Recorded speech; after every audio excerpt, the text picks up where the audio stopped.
Military Broadcast Radio, the station that's giving veterans a voice. Find us on the web at mbradio.us. This entire military is one cohesive, dedicated force. And the threats to our nations, they don't sleep. They're watching our every move. Iran, Russia, China, North Korea, ISIS, Al-Qaeda. They may be watching this right now. Our military should not be mistaken for a cable news gabfest show. We don't care what you look like. We don't care who you voted for, who you worship, what you worship, who you love. It doesn't matter if your dad left you millions when he died or if you knew who your father was.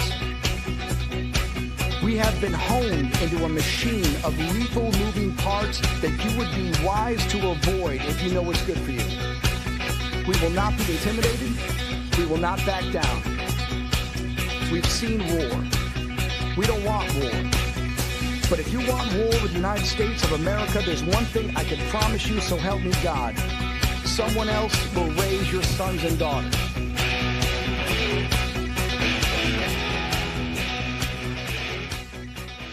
Military Broadcast Radio, the station that's giving veterans a voice. Find us on the web at mbradio.us. Opinions expressed in this program are those of the speakers and do not necessarily reflect the views or positions of any entities they represent. Find us on the web at mbradio.us. Join Terry with Tracer Rounds every Tuesday at 8 p.m. Eastern to hear interviews with veteran artists, veteran business owners, and businesses that support veterans. Catch us on Roku, Amazon Fire TV, and MB Radio.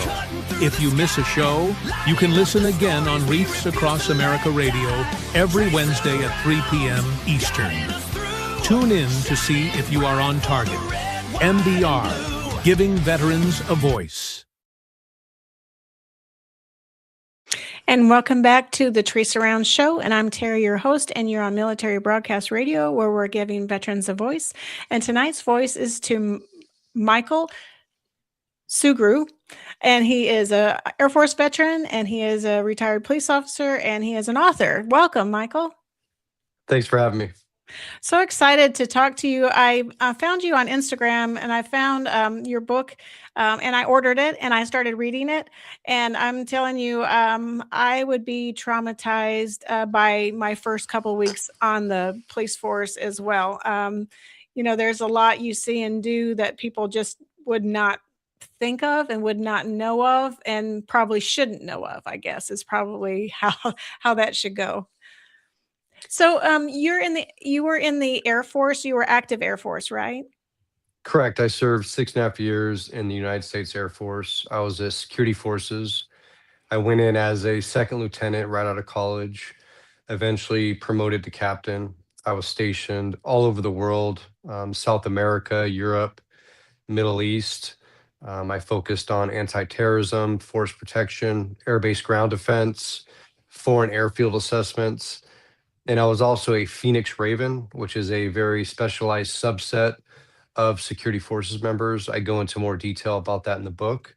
But since the inception of the Phoenix Raven program, there's less than 3,500 Air Force people that have ever served in that capacity. So I got out in 2004, out at Travis Air Force Base, where I still live in Northern California. And I immediately transitioned into civilian law enforcement at that time. How did you become a Phoenix Raven, and how did you hear about it? I know you have to be assigned to an Air Mobility Command, but how did you know about the Ravens? I'd never heard about it until I read your bio. I heard about it the first couple years into my serving in the Air Force. Again, at first I was not assigned to an Air Mobility Command base, but my last duty assignment at Travis, which is an AMC base, I was selected to be the chief of security forces for the Air Mobility Operations Group. And so I knew at that time, you know, going in to lead this unit, that I wanted to lead by example. And that's kind of how I've always lived. That's how I've always tried to lead other people, to say, look, you know what, I'm willing to do exactly what I'm expecting you to do. And so I thought, what better than to go through this program? It's very grueling physically, it's very demanding. There's an extremely high washout rate. And for me, I was actually the ranking student in the course. So as you can imagine, all the instructors are actually usually enlisted, senior enlisted guys and gals. And so they really gave it to me during that course, and I earned it. It was not easy. Yeah. And looking back now, I would say it's probably one of my proudest achievements throughout my entire military career. And I definitely look back fondly on that. So to be a Raven, you have to score 90% on the PT test. Is that right? Well, no, it's much more than that. You Yeah. have to be selected by your commander. Okay. You have to go through several Army physical fitness tests, and you have to score at the very top. Yeah. That's the minimum qualification, but the fact is that there's a lot of people that want to go through the program, so it's extremely competitive. Mhm. And once you get there, it's just nonstop PT, and they really work you. It's not a extremely long program, but it's very intense, very grueling, and very long days. And I've always prided myself in being physically fit. Even today, being retired from law enforcement and being a disabled veteran, I go to the gym 2 hours a day. It's absolutely critical for not just physical health, but mental health. And it's one of the things that I really advocate for anyone serving in the military or any first responders out there. As far as maintaining your overall wellness and resiliency, it's extremely important to be physically fit. I don't disagree with that. We had an artist that had been on the show earlier, and he also was police. He came out of the Army and then went to the police force, and then, with combat and everything else, he had some issues with PTSD. And his go-to is music and then running. And he's like, I think he said he's 50 something right now, and he still runs like he was back in basic training. Like he still does 3 and 5 and 10-mile runs. I mean, like whatever he feels for the day. So I completely understand that really fitness is a way to cope and to keep yourself healthy and to keep yourself well. I don't disagree with that at all. Absolutely. So what was your degree in? Was it in political science, or how did you decide that policing was your avenue or your career field you wanted to go into? So my interest in both the military and law enforcement actually started in childhood. My grandfather served in the Army Air Corps at the time before the Air Force. And my stepfather, who primarily raised me with my mother, he came into my life when I was very young. He was already in law enforcement. And that's really where I saw that the family unit, the camaraderie, the excitement. And at 8 years old, I was actually a police volunteer, if you can believe that. Oh, wow. And in high school, I became a police explorer for his police department. And I ended up getting a full scholarship through the Air Force ROTC program to California State University, Sacramento. And I majored in criminal justice with a minor in psychology. And my whole plan at that time was I wanted to go into federal law enforcement. But I knew to do that, you had to have a 4-year degree, but I also knew that you had to have other experience and things that made you competitive. And so my plan was to go straight into the Air Force. I got security forces, which was my very first choice. So I was very excited about that. I owed 4 years. That was the commitment for getting the scholarship. Mm. I was going to get out then and go straight into like the DEA or the US Marshals or the FBI. And a lot of things changed and happened when I was in the military. First and foremost, when I was stationed at FE Warren Air Force Base and I dealt with nuclear security out in the remote missile fields and also the weapons storage area on base, we had a lot of workings with federal agencies. And I learned quickly that that necessarily wasn't for me. I actually wanted to be more boots on the ground, driving a black and white patrol car, responding to calls, interacting with people constantly, just doing different things every single day. And so I was actually stationed in Germany in the middle of those 4 years, and 9/11 happened. And a short time after that, I found myself in the Middle East, and I ended up staying in 6.5 years instead of those 4 years. And that's where I decided to go into the civilian law enforcement back here in the San Francisco Bay Area.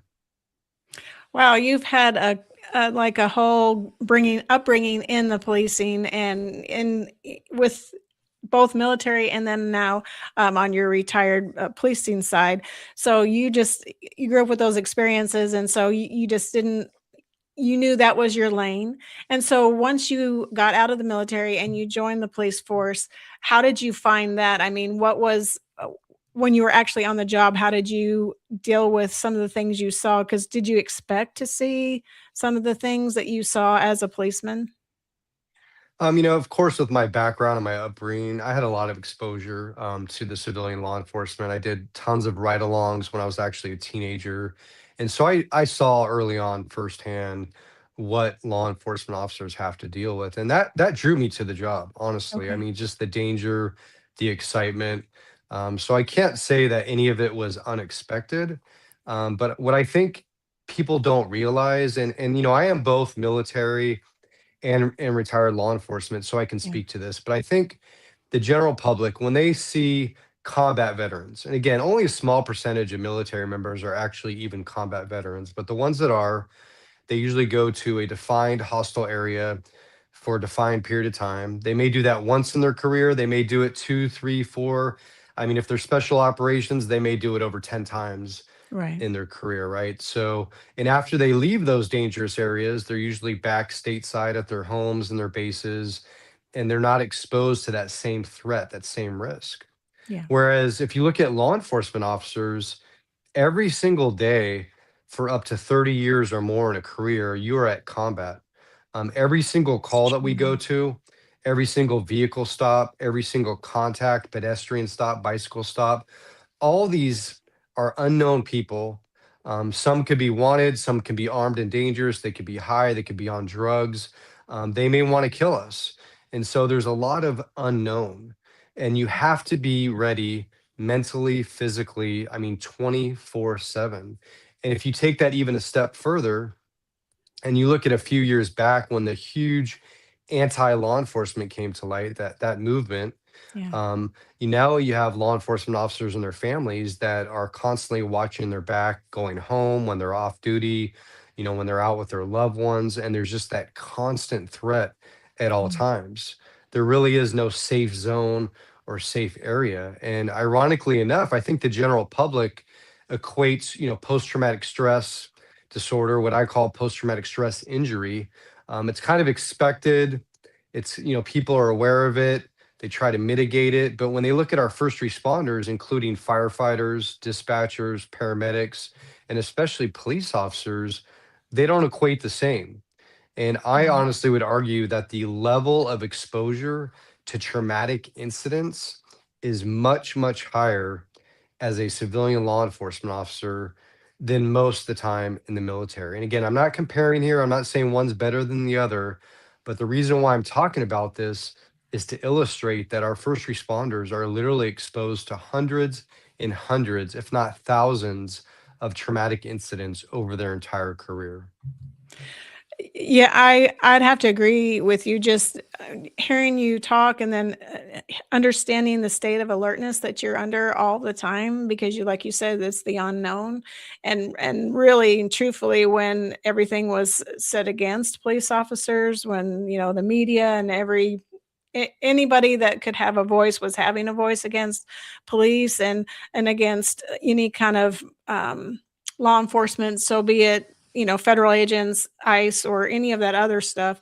They all were kind of feeling the pains of this unrest, and so you were constantly having to be vigilant and watching your back. So I can't imagine living in that state for a long time, because that has to be very mentally draining, and then physically affecting your wellness overall.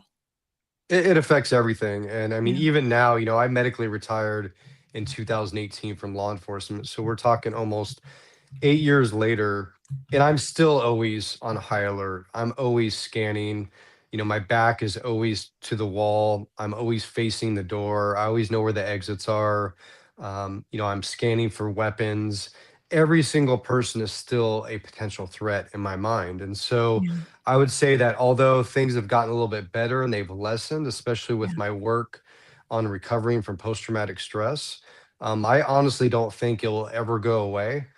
Just like most our military members, any that have been in combat or been in dangerous, hostile situations, unfortunately, it's going to be part of us that stays with us for the rest of our lives. And it not only impacts us, but it impacts our spouses, our loved Yeah. ones, our children, everyone around us. And so, we have to educate them on why it is we do what we do. They may think, like, as a simple example, we could be out to dinner and my fiance is talking to me and she thinks I'm not listening to her because I'm scanning everyone behind her and scanning everyone that's walking by. Yeah. And it's something that I really can't control. It just happens organically and it happens naturally now. Yeah, I mean, it's just a learned muscle or a muscle memory from, just having to constantly be at watch for what's going on. So, during your career, how did you deal with some of these things that you came across? Did you seek help? Was the police department you work for, were they supportive of getting help, or did they look at it negatively? Because the stigma at one time in the military was you didn't ask for help, because if you asked for help, then you were going to be labeled and then maybe put out. So everyone was very afraid to even say, I think I'm struggling with something here, and they were afraid to ask for help. So did your police department be supportive of you, or did you even know you needed it, or did you seek it? Well, there's a lot to what you just asked, so I'm going to try to go Sorry. back a little bit. And I'll go back to my military time. I served active duty from 1998 to 2004. Mhm. And I can't think of a single time during that I thought about mental health, that thought about suicide prevention or suicide awareness. Honestly, I was so focused, especially as being the leader of these units, of putting up this perfect facade Yeah. of being this warrior, this invincible hero who's always going to run towards danger, never run away from it, and doesn't have feelings, doesn't have emotions, just attaches myself, gets the mission done. And so that started in boot camp. It's then got evolved or increased during security forces training, and then here I am in 2004. I go through a civilian law enforcement academy, and again, the only time I can ever remember hearing about mental health is we had a small block on encountering people in crisis on the street, people who Mm. are a danger to themselves or a danger to others. What we call here 5150 for the Welfare Institutions Code, and kind of how to mitigate and deal with them. But we didn't receive any training. We didn't have any senior officers that came in and talked about the realities of the job, the realities of what we're going to see, what we're going to endure, how it's going to affect our mental health, our physical health, how it's going to affect our relationships, our Mhm. marriages, our children. And so again, I'm going through my career, and early on, I learned that when we go to these horrible incidents, we use gallows humor. We joke about it. It's not because we think they're funny, but it's a way to kind of deflect and make fun of a situation and not internalize it.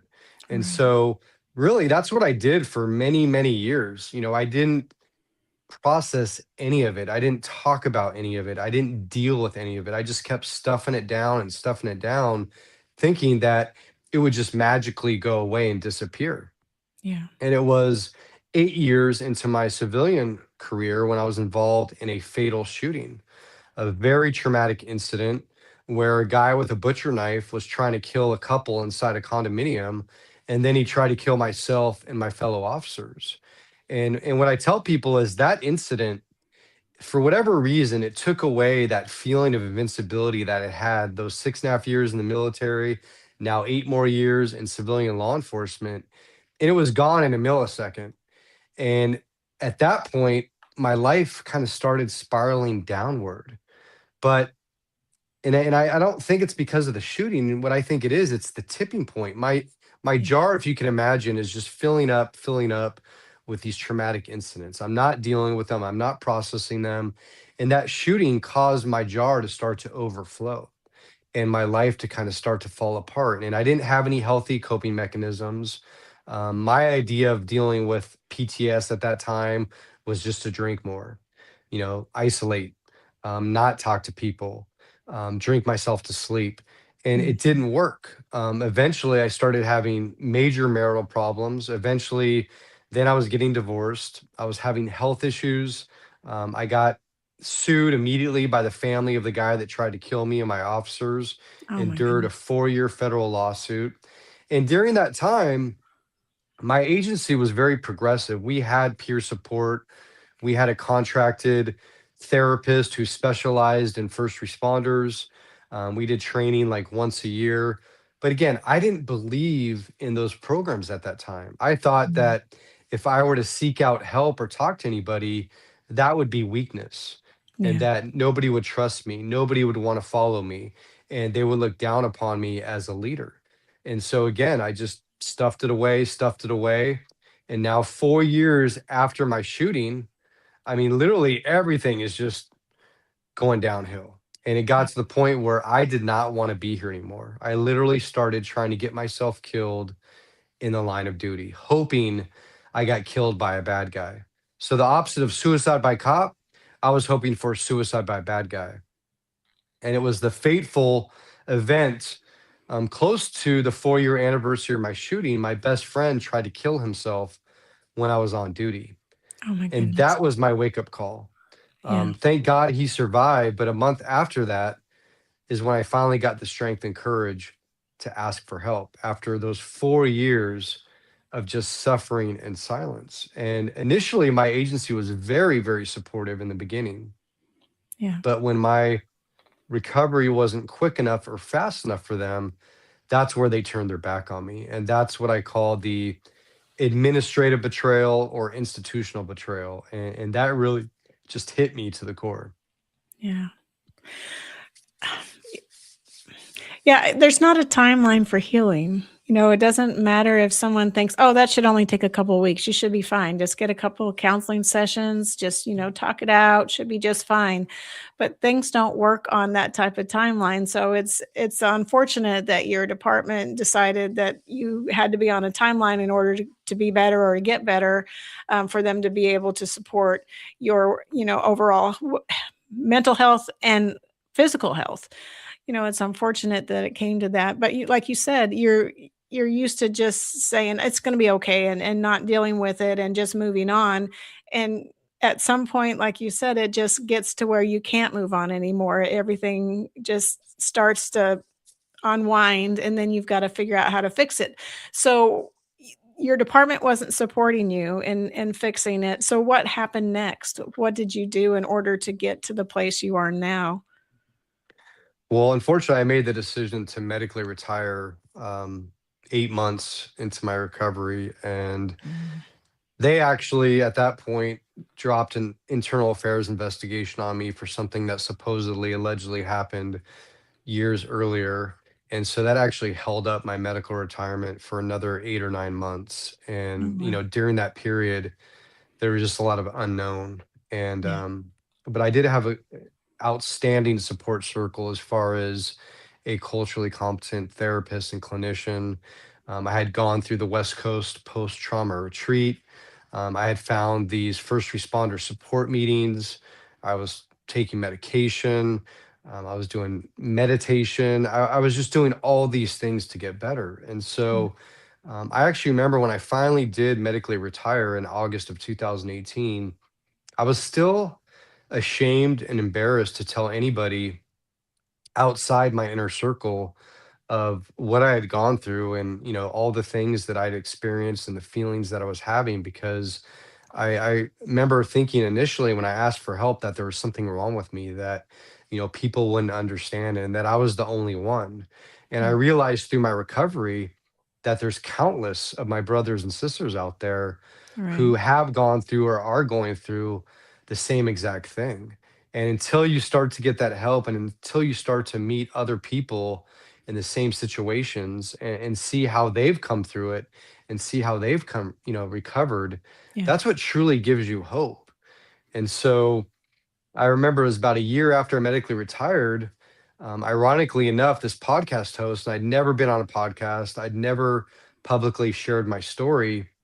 He kept harassing me in a good way to the point where I couldn't say no anymore. I tried for months. Yeah. He kind of backed me into a corner, and it was that interview that changed everything for me, because once that interview got aired, I mean, I remember I got messages from all over the world from people that watched it or listened to it, and they started sharing their stories with me and telling me how my story was also their story. Yeah. And it literally just set me on this path, what I now call my calling.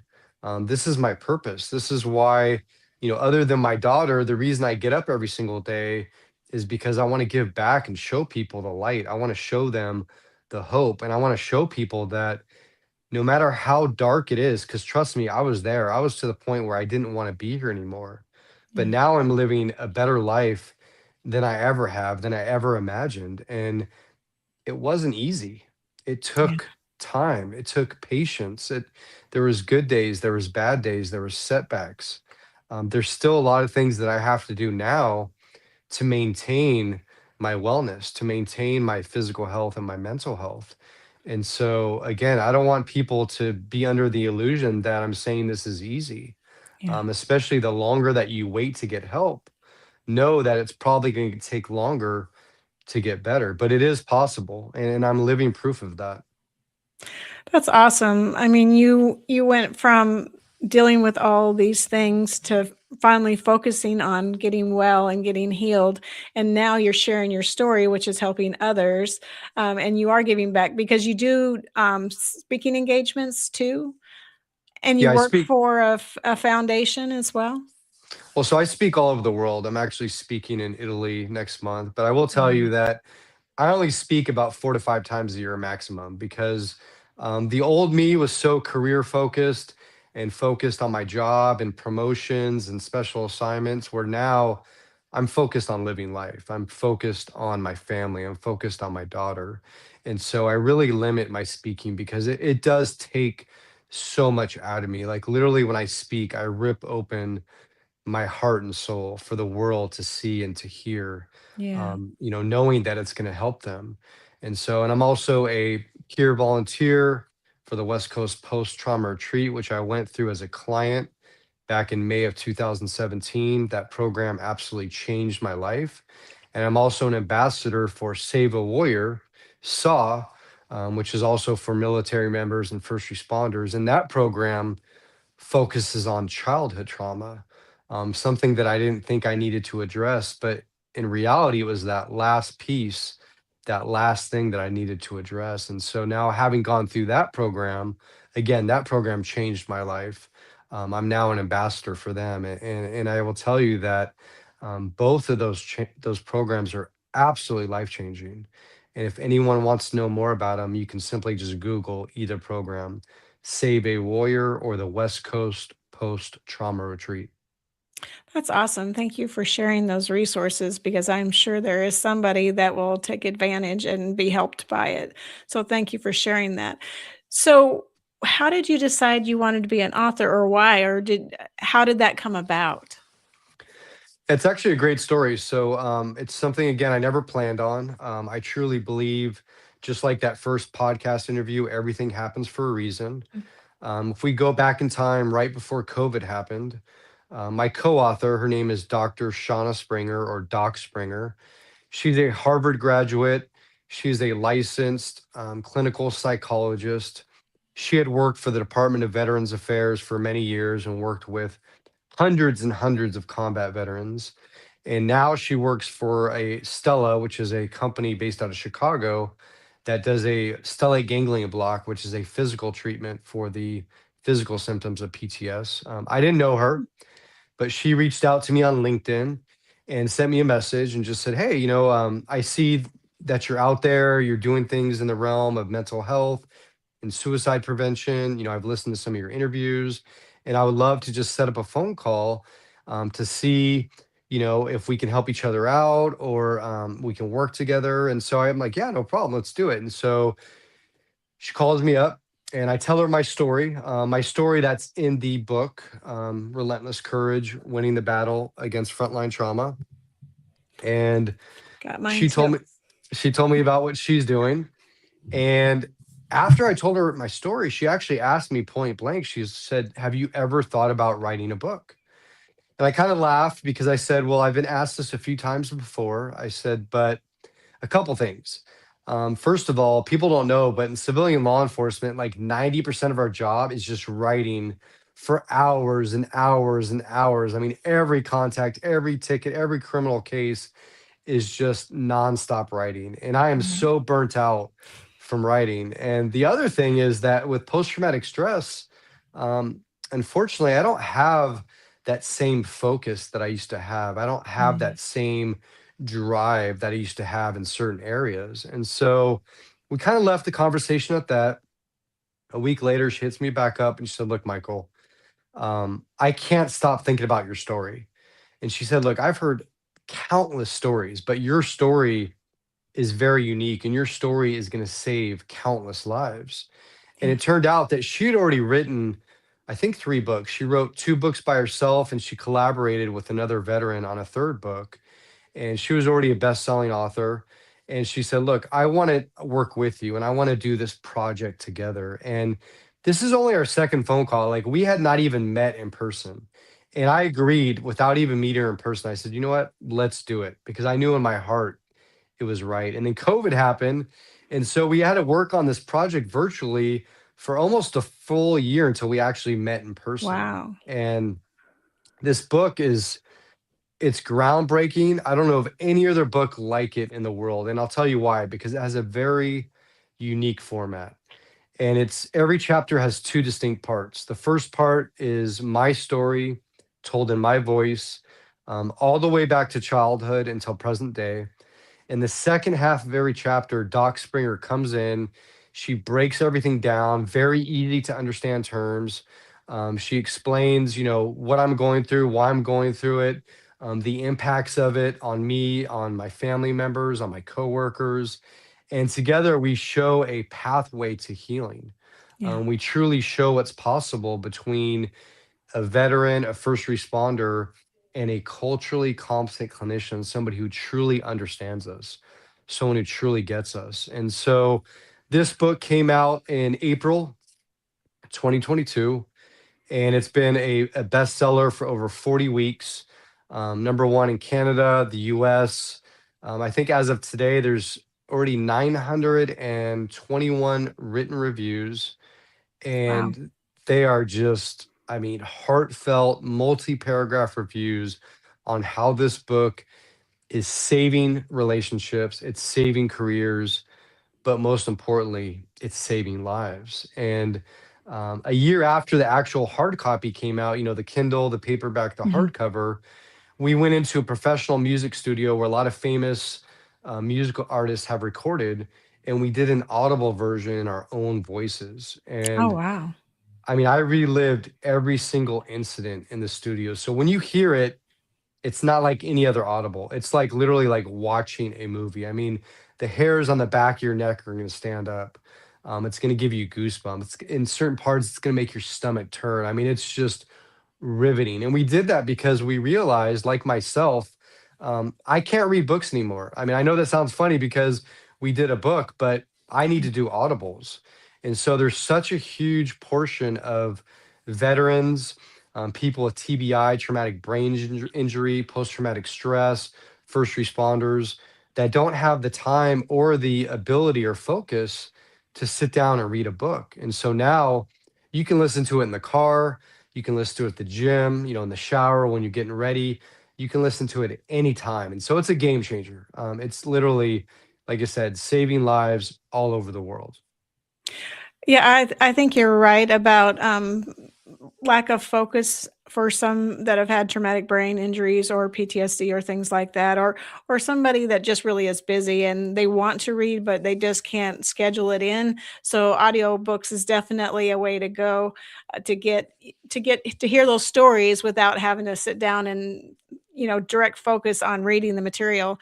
So I love that you did that, and that really is I I just got chills just hearing you say you're gonna live the moment with me because you're hearing me from the perspective of with which I saw it. So, I mean, just hearing it like that, I can't imagine. I've been reading the book. I haven't gotten all the way through it yet, but just reading some of the chapters, I'm like, oh my goodness, like that it is what you've seen and what you've done is impactful to a person, both mentally and physically. And then, you working through those things with the doc and talking about them and putting them in there. And I do love that you put the chapters on top of one another, basically. So you tell your story and then she tells, okay, this is what's really going on. And this is how we're understanding the scenario. So I love that it's put that way because like you said, it's chunks, it's bite size where you can just break it down, issue by issue or situation by situation to really focus on what you need to do to resolve that in your mind or just to be okay. I don't know if you ever are okay with it, but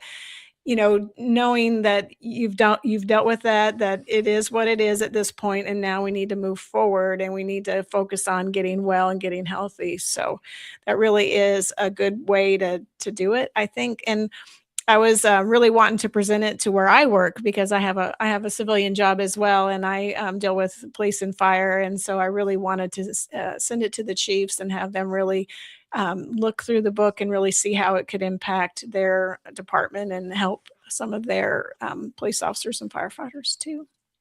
Absolutely. And, historically, you have to either choose between like a true life, riveting story or like a clinical textbook on psychology. Yeah. And, the thing is, and I will warn people that when you read or listen to this book, you will be triggered. This book will have an effect on you. It will have a physical effect. It's going to have an emotional effect. Again, your story may not be my story, but it's going to be similar in that the reactions, the feelings are going to be the same. And so the key here is that, yeah, you're going to be triggered, but right after that, in comes Doc Springer, and she's going to bring you back in. She's going to bring you back into focus, and she's going to validate why you're feeling the way that you're feeling. And you're going to realize that it's not just you. You're going to realize that nothing is wrong with you. This is actually all normal, given all the abnormal things that you've had to see and deal with. Yeah. And then, like I said, you're going to see that pathway to healing. And that's why it makes it so important. It makes it life-saving.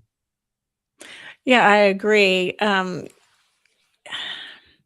can't sugarcoat reality. I mean, sometimes you'd like to, but you can't if you're going to learn from it and heal from it. It has to be the way things were. It has to be told in the context with which it was seen or heard or done, so that you can really then move on and move past if it's an opportunity to do so. I mean, sometimes you're always going to see or hear or remember things. I was reading in the book where you said a certain smell will bring all those visual images back up and cause, another round of, oh my goodness, now I'm remembering this or I'm seeing this. Maybe not with the same, I don't know if I would call it, not lack of emotion, but you kind of remove yourself from it where you're not having to like totally be in that moment in that moment of stress or maybe panic at the point that that you were dealing with it, but you're seeing it kind of as somebody watching what's going on versus being the person in that scenario. I think. Would you say that's the way it is, or do you put yourself right back in that situation? Well, I think the key, and I learned this through my recovery, is knowing when you're getting triggered. There's a lot of power in that, but it's not just knowing when you're getting triggered, but how to mitigate and lessen the effects of those triggers. Yeah. And so I do think that some things will always affect us. It's just the way it is. I don't think certain things are ever going to go away. I think they might be less impactful as time goes on. But I think the big part of that is managing and dealing with those triggers. Yeah. Again, knowing how to, whether it's breathing, whether it's physically removing yourself from the situation, meditation, playing a certain song. I mean, there's different things that work for different people. And again, it depends where you're at and who's around. But knowing those different scenarios, like, hey, if I'm out in public at a restaurant or I'm in line somewhere and I get triggered, knowing ahead what you're going to do to handle that trigger is very important. And that's a Yeah. key part of recovery from post-traumatic stress injury. So what would you say to somebody else that's been a police officer and never really dealt with, or maybe just a first responder or a military member that's not dealt with something they had to do when they were in the uniform and they were overseas in combat, or maybe they weren't even in combat. Maybe they were a military policeman or something on a post or a base, and they had to deal with something very um, uh, traumatic. I guess I'll just put it like that, traumatic. What would you say to them? Because there isn't any shame in asking for help and seeking understanding of what went on and how to move past it. But what's your advice? Even if you don't have a supportive leadership team in whatever department or branch of military you're in, what's your suggestion? Well, first, I would address the dark reality of our jobs and the effect on us.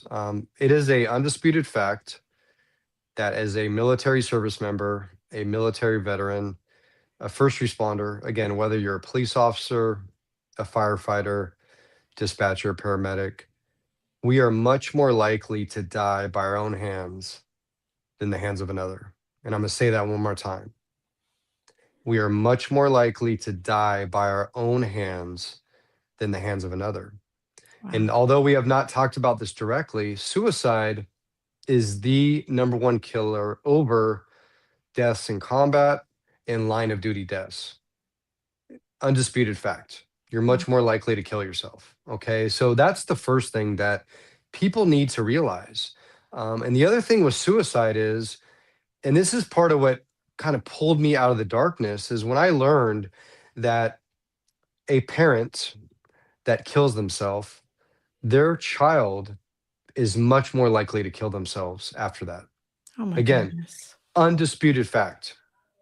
So think about that. If you're out there suffering and you're feeling hopeless and you're in the depths of darkness, if you take your life, your loved ones, your children, they are much more likely to kill themselves. I mean, that alone, if that doesn't wake you up and get your attention, I'm not sure what will. Right. But what I will tell you is that there is endless resources out there, things I didn't know about it. We have an entire resource section in the back of our book with confidential, private, many free resources run by nonprofits and volunteers, text lines, hotlines, people you could call right now 24/7 and not have to share any of your personal information on where you work, what's your last name, and you can get help. You can get resources. You can start that journey. I get the reality of there is still a huge fear of repercussion of things affecting your job, especially those first responders out there, thinking that you may lose your job, you may lose special assignments, your ability to promote. Those are all valid and real fears. And depending on where you are or who you work for, it's very legitimate that that might actually happen. But what I'm telling you is there's a lot of things you can do outside of the chain of command, outside of your direct supervisor, if you don't trust them, to find help and to find those resources. And if you need help finding those, you can contact me on my social media. I'm on every single platform you can imagine. You just type in Sergeant Michael Sugrue. I check my messages daily, and I'll give you the resources. I'll point you in the right direction. But it's important to know that you can't do this by yourself. Yeah. I thought I could for so long, and that almost cost my life. And thank God it didn't, because I know sitting here today, had I not made that phone call, I would not be here right now. I have absolutely no doubt I would not be here right now. And where would my daughter be? Where would my loved ones be? Yeah. I hadn't heard that statistic, and that's really scary. But it is good to know that, that if you're thinking about that, think of your family, think of the loved ones that are left behind, and what's going to happen to them, and what's their projected path if you do that. So definitely think about it, get help, call. I love that you really bring it home for first responders and military. Like, it's okay to ask for help. It's okay to need help, because sometimes you just do. All of us need help and need someone to talk to. It's not, and maybe it's not even like help, but it is like a coach. When you are joining the military, your drill sergeant is your coach. He tells you how to train, when to train, tells you what to eat, when to get up. And this wellness coach is pretty much the same. This is how you deal with it. This is the exercises you go through. These are the things that are going to help you be successful. So it's really just another coach. There is a physical coach, and then maybe there's a mental coach too, that really will bring all this home. So it's not like you need help per se, but you need coaching. You need resolution on what's going on in your mind's eye, and in your past experiences to resolve. So, I don't want people to think that, like you said, that you're weak or something because you need some support. We all need it in some form or fashion. I mean, that's just reality. We can't live this life alone, and we shouldn't. We should have a support network, and we should have either a peer-to-peer network, or we should have a circle of friends, or, just somebody that's there that we can reach out to. And I'll tell you, I've done a lot of things in the military. I've done a lot of things in civilian law enforcement. I've been in a lot of dangerous, just horrible situations. Yeah. I've come close to losing my life on more than one occasion. But I can tell you that looking back, the bravest and most courageous thing I've ever done in my life was asking for help. It wasn't that fatal shooting where we saved that couple from the guy that was trying to kill them with that huge knife. It was Yeah. nothing when I was deployed to South America or the Middle East. It was literally me pulling out my cell phone and having the strength and courage to make that call that I didn't want to make. And that single action, again, today, as I sit here, is the most courageous and bravest thing I've ever done in my entire life. That says a lot. It really does. Thank you for sharing that. So, what's next for you? I don't know. I would say that like my ultimate dream or my ultimate goal is for our book to be turned into a major Hollywood movie. Oh, wow. Um, that would be the ultimate goal, to see this get much more exposure so that even more lives can be impacted and saved. As far as my personal journey, again, I'm focused on living life. Yeah. Life is short, as we all know, and I feel like I truly got a second chance at life. So you're gonna find me most days at a concert, at a Kings basketball game, a Sharks hockey game, or a A's or Giants baseball game. Going to my daughter's functions, traveling. That's what I'm doing like 90% of the time, and the 10% of the time, I'm gonna continue doing podcast interviews. I'm going to continue speaking all over the world, hopefully adding more countries. Like I said, I'm going to Italy in a couple weeks, and I'm extremely excited about that. Yeah. I've been in a couple documentary films, and there's another one that I'm in talks with now for potentially another documentary film. So we'll see what happens with that. But again, I want people to know that there really isn't anything special or unique about me. Everyone watching this or listening to this, you have your own story. And sharing your story is not only going to heal you, but it's going to heal others. And I highly encourage people out there, once you have had the ability to start working on yourself, start doing the work to recover from post-traumatic stress injury, think about sharing that story with those around you, because you may just save another life. True. That's very true. Do you talk to police departments at all, or cities? Do you go around to cities and kind of share your story if someone invites you to do that? Do you go back to those departments, or when you said you're going over to Europe and places like that, Italy, and so is that a law enforcement speaking engagement, or is that some other type of speaking engagement? So one in Italy is actually active duty Air Force security Okay. forces, hundreds of them that are stationed at Aviano Air Base in Italy. But the thing is, I work on a first come, first served basis. So I speak at law enforcement agencies, I've spoken at fire departments. I've spoken at firefighter conferences, first responder conferences, law enforcement conferences, chiefs associations, FBI, National Academy graduates, dispatcher functions, nonprofits. So I really will speak wherever there's a need. My message applies to all those audiences. And, as of now, I've spoken all over, not every single state, but I think I've spoken in over 20 different states in the United States. So there's several more I'd actually like to add to that. So again, if anybody's watching or listening to this, I have 2 more openings for 2026, and then I'm already going to be booking for 2027. But again, it's first come, first serve, and I do a max of 4 to 5 a year, and that is it. I do not do any more. I love that you know your limit and you set Yes. to your limit, and you plan everything around that limit, and you take care of you. And that's what's most important, you and your family. I mean, having that mental break from some of this, because like you said, I can't imagine having to retell your story, and then you're remembering and reliving and doing all those things all over again, and it's another form of trauma. And so I appreciate you sharing your story tonight, and I hope we didn't really set you kind of in a bad place with No. dealing with some of this trauma that you've experienced in the past.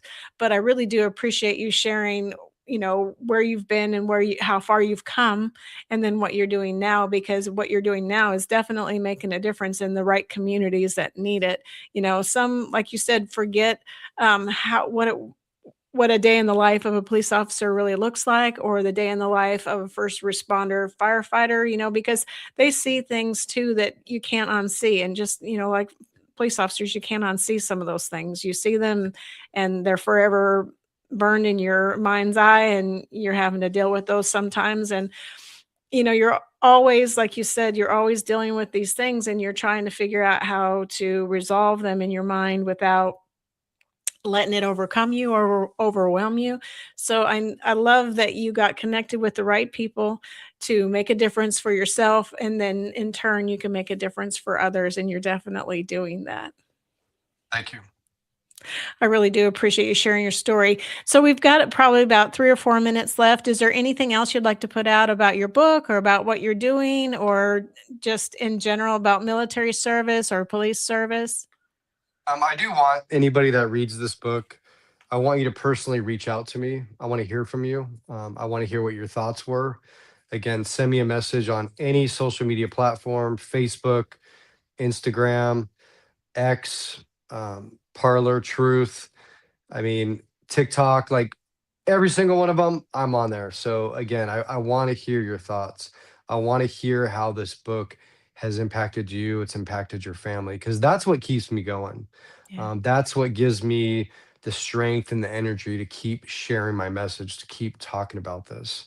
And the last thing, like you said, I want to remind people that if you are struggling, I promise you, I assure you that you are not alone.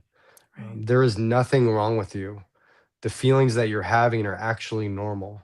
Again, abnormal reaction to the horrible things you've had to see and deal with. It's not going to be easy, but I promise you it's going to be worth it.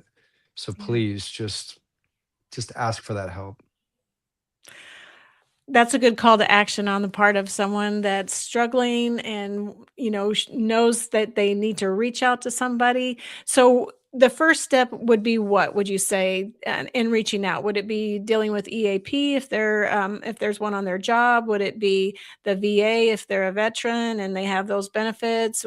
Where would you say the first call goes to? I'd say, first of all, read or listen to Relentless Courage, because that's going to Yes. validate all the things that you're feeling and going through. And in the back of that book, again, there's a bunch of confidential text lines and hotlines that are staffed by first responder volunteers or first responder clinicians. And so I would start there. You know what? Because going through EAP or going through those official channels, that's a big step. And I'm not saying don't do it, because if you get to that point where you feel comfortable enough, please do it. Yeah. Absolutely do it. But I also want you to know what your options are. I want you to know what all the resources are that are available. I know a lot of first responders who are on the job and they have taken, 4 days, 5 days of vacation, and they've gone to some of these retreats that are absolutely free, where they go away for a week, Save a Warrior, West Coast Post-Trauma Retreat. There is a charge for that, but the Mighty Oaks Foundation, that's a free one. I mean, there's literally probably over 100 different retreats that you could go to, and you could literally just take a few days off work, do it on your own time, and start this process.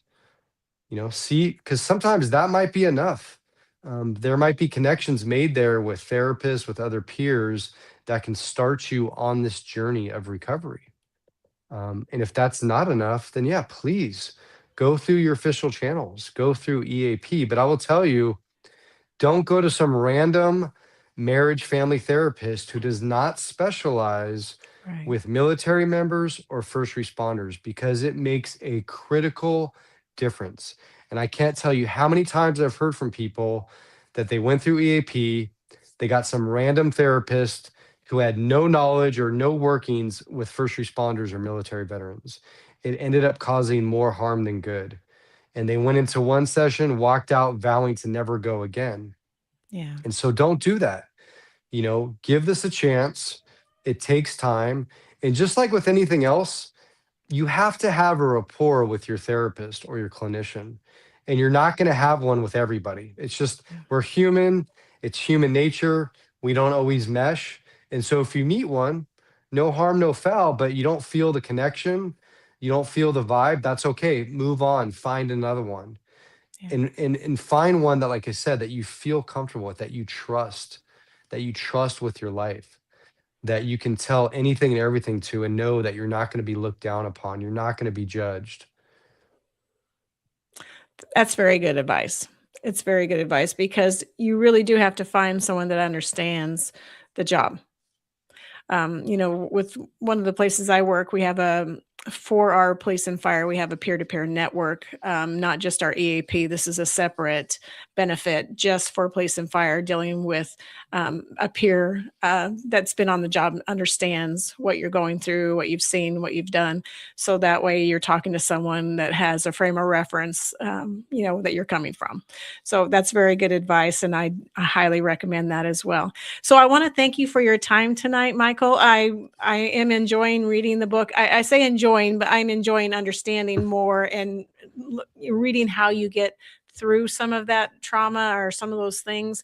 And so, from a point of enjoyment, I'm enjoying understanding more about the inner workings and how you cope and how you deal with these things. So that is very encouraging to me to see that and hear that. So please buy the book. And thank you, Michael, for what you are doing for the veteran and the first responder communities. And I wish you all the success in your speaking engagements and in the book and in getting a film made, because I think it would be a great box office hit to really put this in perspective in front of an audience that needs to understand what it means to be a first responder. Absolutely. Thank you. Thank you. This is Tracer Round signing off. Life is like a duck. Tough times don't last, but tough people do. Here at Military Broadcast Radio, we're teaming up with our friends at Die Tired, the veteran-friendly music band spreading strength, resilience, and mental health awareness, one shirt at a time. And check this out. Their brand new shirts feature broadcast beaker right on the breast pocket. A reminder that you can weather the storm and you're never alone. Shirts are only $25 and proceeds support giving veterans a voice. MBR's mission to teach veterans how to podcast and videocast. Because when our vets are talking, they're not overthinking. They're not second-guessing. Together, we stop the 22 stigma. Grab your shirt today at mbradio.us and hit the shop. Or go directly to toramerch.printavo.com/merch/dietiredband. That's toramerch.printavo.com/merch/dietiredband. Suit up, stand strong. Remember, we're unduckable together. You're built tougher than the storm. Ladies and gentlemen, thank you for tuning in to Military Broadcast Radio. As we wrap up today's show, we want to remind you that the podcast of today's episode will be available right after we go off the air. So if you missed any part of the show or want to listen again, be sure to check it out. And remember, we're here to support and honor our veterans. Your stories and experiences matter, and we are committed to giving you a platform to share them. That's right. We're here to give our veterans a voice. So don't forget to catch the podcast and stay connected with us. Giving our veterans a voice.